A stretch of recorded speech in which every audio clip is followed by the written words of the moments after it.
Hola, espero estén muy bien el día de hoy. Mi equipo y yo presentaremos la cascada de coagulación. La cascada de coagulación es una serie de eventos enzimáticos en los cuales se activan esos eventos enzimáticos por un daño vascular.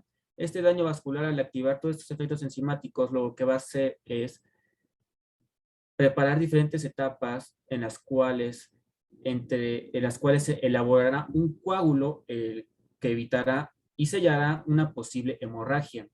Entre esas etapas está la hemóstasis. La hemóstasis es un proceso en el cual, al detectar ese daño vascular, se producirán dos etapas, la hemostasia primaria y la secundaria. La hemostasis, para empezar, en el mismo instante, manda plaquetas a sellar eso. De aquí ya pasamos a la hemostasia primaria.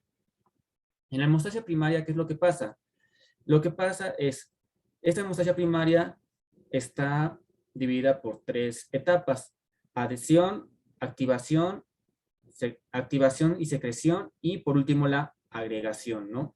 La primera, que es la adhesión, se produce una vasoconstricción, la cual el vaso sanguíneo como tal, o la parte la cual fue dañada, hará un pequeño,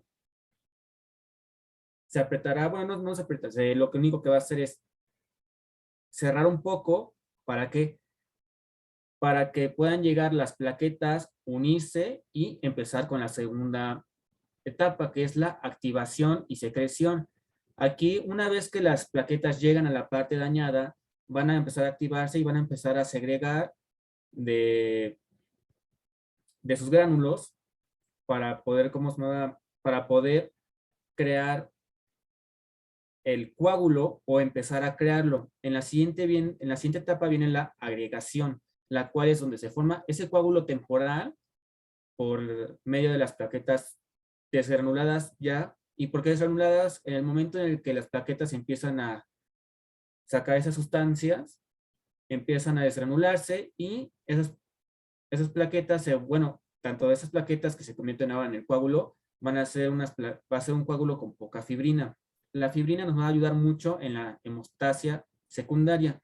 En la hemostasia secundaria, desde la iniciación a la amplificación, son los mismos pasos que en la hemostasia primaria: la adhesión, activación y secreción y agregación. En la iniciación tiene que haber el factor tisular. ¿Qué es esto? El daño tisular o el daño vascular. En la segunda, que es la amplificación, va a ser donde todas las plaquetas van a empezar a activarse, van a empezar a segregar y van a empezar a hacer el coágulo temporal. Una vez terminado el coágulo temporal, ahora sí terminamos con la última, que es la propagación.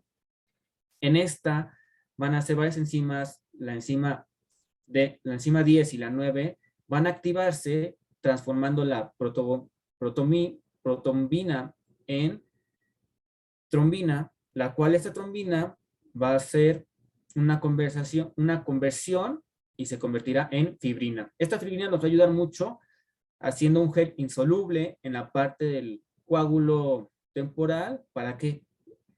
Para que cuando lleguen los iones de calcio, que son muy importantes, terminen de hacer el coágulo definitivo, y este coágulo como tal va a tener fibrina, alta cantidad de fibrina, lo cual va a hacer que termine el coágulo completamente. En la siguiente explicación, mi compañero Claudio les va a explicar más a detalle. Bueno, pues en la fase de iniciación, el factor tisular FT, también conocido como tromboplastina o factor 3, es sintetizado por diferentes tipos celulares y expresado en la membrana celular. Aunque el factor tisular se encuentra localizado en la membrana de las células en donde se ha formado, este se puede expresar en una gran variedad de células extravasculares en condiciones normales, además de ser expresado en monocitos y células endoteliales en estados inflamatorios. Para que la hemostasia secundaria inicie, debe existir lesión endotelial que permita al plasma entrar en contacto con el factor tisular expresado en las membranas celulares. El factor 7 es una proteína dependiente de vitamina K producida en el hígado, con la vida más corta de todos los factores procoagulantes y es la única que circula en forma activada y no activada. El factor 7 puede ser activado por los factores 9A, 10A, 12A, la trombina, plasmina o la proteasa activadora del factor 7. El factor 9 parece jugar un papel preponderante en la activación del factor 7, debido a que humanos con hemofilia B tienen bajos niveles del factor 7A. El factor 7 en el plasma se une estrechamente al factor tisular, activando rápidamente a proteasas procoagulantes y anticoagulantes. El complejo FT7A puede activar al factor 10 y 9. El factor 10 activa al factor 5 y a otras proteasas no coagulantes. Sin embargo, puede ser inhibido rápidamente por la vía del inhibidor del factor tisular o por la antitrombina 3 si abandona el ambiente protector de la superficie celular. El complejo FT puede autoactivarse. También el factor 7A libre no puede ser inactivado por proteasas plasmáticas y tiene una vida media de 2 horas. El factor 7 es protegido de la inactivación a menos que se encuentre unido al FT y su función principal es la de vigilar la circulación y buscar zonas donde se encuentre expresado el FT para se encuentre expuesto al FT para activar la circulación. Por otro lado, el factor 10A que permanece en la superficie celular puede combinarse con el factor 5A para producir pequeñas cantidades de trombina, la cual es un paso importante en la activación plaquetaria y del factor 8 durante la fase de amplificación. Y bien, en la fase de amplificación, las pequeñas cantidades de trombina generada en la fase de iniciación tienen diferentes efectos sobre múltiples áreas de la coagulación.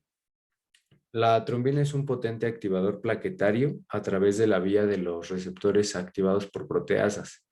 Este periodo protrombótico ascendente es referido como la fase de amplificación y resulta en la activación de las plaquetas en exposición con los fosfolípidos de membrana y la creación de una membrana procoagulante con liberación del contenido de sus gránulos. Durante la activación, las plaquetas liberan de sus gránulos alfa a la superficie factor 5 parcialmente activado. Este es completamente encendido por la trombina y el factor 10A. Las plaquetas reclutadas al sitio de lesión durante esta fase proporcionan los fosfolípidos de membrana necesarios para la siguiente fase de propagación, que a continuación mi compañera Evelyn les explicará. Les voy a explicar la última fase de la hemostasia, que es la propagación. En la fase de iniciación se activan los factores 9 y 10, así como los factores 5 y 7, que son activados por pequeñas cantidades de trombina que son producidas en esta fase. El complejo de TEN-ASA activa el factor X, resultado en una rápida formación de XA y se compone del factor 9, 8, 10 y calcio. El factor X inicia el ensamble del complejo de protonasa, el cual está constituido por el factor 5, 10 y de calcio.